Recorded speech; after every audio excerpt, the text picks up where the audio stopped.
જાફરાબાદના Sarkeshwar beach પર સ્વચ્છતા અભિયાન કાર્યક્રમ। ગુજરાતમાં હાલ સ્વચ્છતા અભિયાન ચાલી રહ્યું છે ત્યારે જાફરાબાદના દરિયા કિનારાની પણ સફાઈ કરવામાં આવી હતી, જેમાં જાફરાબાદના સરકેશ્વરના દરિયા કિનારે જાફરાબાદ વન વિભાગ, રાજુલા વન વિભાગ તેમજ તુલસીશ્યામ રેન્જ વન વિભાગની ટીમ, જાફરાબાદ રાજુલા ધારાસભ્ય હીરાભાઈ સોલંકી દ્વારા પણ આ સ્વચ્છતા અભિયાનમાં સાથે રહીને દરિયાની સફાઈ કરવામાં આવી હતી।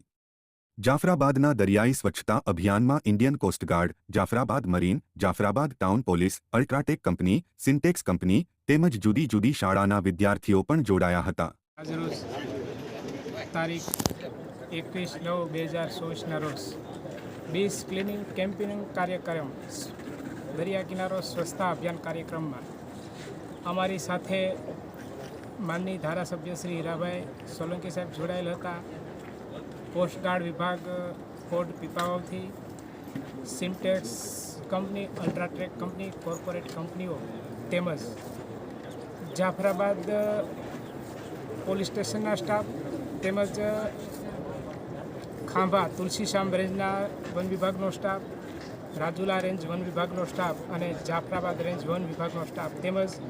આજુબાજુના જે સરપંચશ્રીઓ તેમજ તાલુકા પંચાયત પ્રમુખ સદસ્યો અમારી સાથે જોડાયા તેમજ સ્કૂલના બાળકો પણ અમારી સાથે જોડાઈને આજે સવારથી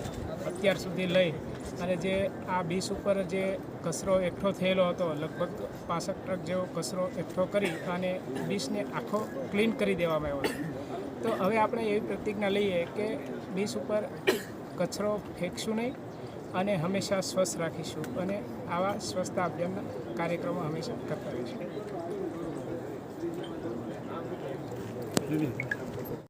આ ઉપરાંત આસપાસના ગામના સરપંચો સહિત તાલુકા પંચાયતના પ્રમુખ દ્વારા પણ આ સ્વચ્છતા અભિયાનમાં પૂર્ણ સહકાર આપવામાં આવ્યો હતો।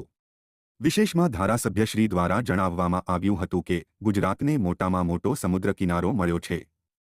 અને તેમાં પણ ખાસ કરીને જાફરાબાદના સરકેશ્વર દરિયા કિનારે તો ભગવાન ભોળાનાથ સરકેશ્વર દાદા સાક્ષાત બિરાજમાન છે અને અહીં પર્યટન સ્થળ પણ વિકાસ લઈ રહ્યું છે ત્યારે આપણા દરિયાની આપણે જ કાળજી રાખવી જોઈએ, સ્વચ્છતા પણ જાળવવી જોઈએ। ગુજરાત રાજ્ય દ્વારા સાગરકાંઠા સફાઈ અભિયાનમાં વન વિભાગ દ્વારા આજે જ્યારે અમને આમંત્રણ મળ્યું હોય ને સરકેશ્વર મહાદેવના સાનિધ્યમાં જ્યારે આ સફાઈ કામગીરી અમે શરૂ કરી ત્યારે ખૂબ મોટા પ્રમાણમાં હમણાં જે ગણપતિ બાપાનું વિસર્જન જ્યારે અહીંયા થયું ત્યારે ખૂબ મોટા પ્રમાણમાં અહીંયા જે કચરો પ્લાસ્ટિકનું એ ભરમાણ બહુ મોટા પાયે ભેગું થયું હતું ત્યારે એને સફાઈ કરવા માટે કામગીરી કોસ્ટલ ગાર્ડ દ્વારા, બધા વિદ્યાર્થીઓ દ્વારા, અનેક કંપનીઓના અધિકારીઓ દ્વારા અને વન વિભાગ અધિકારીશ્રીઓ અહીંયા પાલિતાણા રેન્જથી લઈ, ખાંભાથી લઈ, અમરેલીથી લઈ અને રાજુલા જાફરાબાદ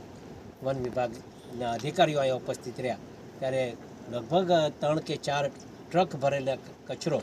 અહીંયાથી કાઢવામાં આવ્યો છે। ત્યારે આખો આ સફાઈ કામગીરી કરવામાં આવી ત્યારે ગુજરાત રાજ્ય સરકારે જે નિયમ લીધી છે એને અમે હંમેશા પૂરા કરતા રહીશું અને આવતા વર્ષે પણ આ જ રીતે સફાઈ અભિયાન અમે હાથ ધરતા રહીશું અને પર્યાવરણ વિભાગ દ્વારા પણ આ જે સફાઈ અભિયાનમાં ભાગ લીધો છે એ બદલ ગુજરાત રાજ્ય સરકારનો અમે ખૂબ આભાર માનીએ છીએ। અહેવાલ બાબુભાઈ વાઢેર, લોકાર્પણ।